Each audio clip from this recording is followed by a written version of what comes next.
Welcome to my channel. I'm your host, and today we're going to dive into a story that's both terrifying and unforgettable. If you like gripping narratives filled with suspense and drama, hit the subscribe button now because this one will leave you on the edge of your seat. Let's get started. It was November 2016 in Glasgow, Scotland. I had been single for what felt like an eternity, and the loneliness was eating away at me. That's when Tinder became my lifeline. One profile stood out, Laura. She seemed sweet, eager to meet up without any fuss. Desperation got the better of me, and we agreed to a date. The first thing I noticed was that she looked different from her photos. Darker hair, heavier build. But I brushed it off. At least someone wanted to spend time with me. We went straight to a pub, no pretense about romance or fancy dates. As the beers flowed and laughter filled our conversation, something in her demeanor shifted. "Tell me more about your sex life," she said after a few rounds. She'd slipped her foot out of her shoe and was rubbing my leg provocatively. My heart raced despite the initial awkwardness. I was honest. It had been a while since I'd experienced anything exciting. Her eyes lit up as if this was exactly what she wanted to hear. "Want to see what I can do?" she whispered, pulling me towards her place. By now, my head was spinning from more than just alcohol. We hailed a taxi, and the ride seemed surreal. She held my hand tightly, whispering promises of things beyond imagination. When we arrived at an old hotel room, no, flat, I couldn't quite remember how I got there.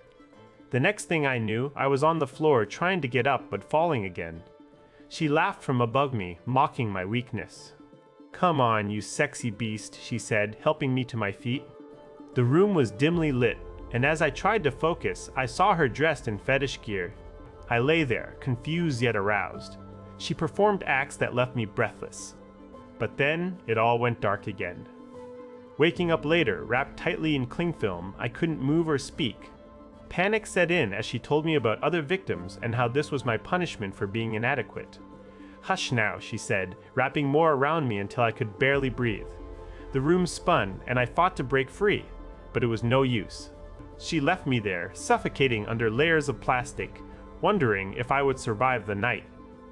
When consciousness returned, it was to the sound of sirens and strangers rushing towards me.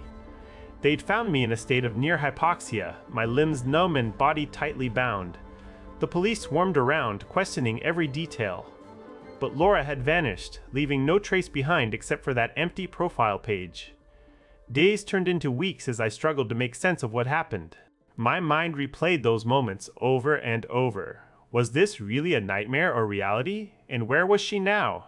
It's been years since then, but the trauma lingers. Panic attacks flare up unexpectedly, and I find myself hesitating before every new date. But I've learned to trust again. It just takes time. So here we are, sitting with me sharing this harrowing tale. It's a reminder of how dangerous some encounters can be, even on platforms meant for connection. Let's keep each other safe out there. If you have stories like this or tips on staying secure online, leave them in the comments below. And remember, if you enjoyed today's episode, hit that subscribe button to stay updated with more tales from the digital world. Until next time, stay curious and stay safe.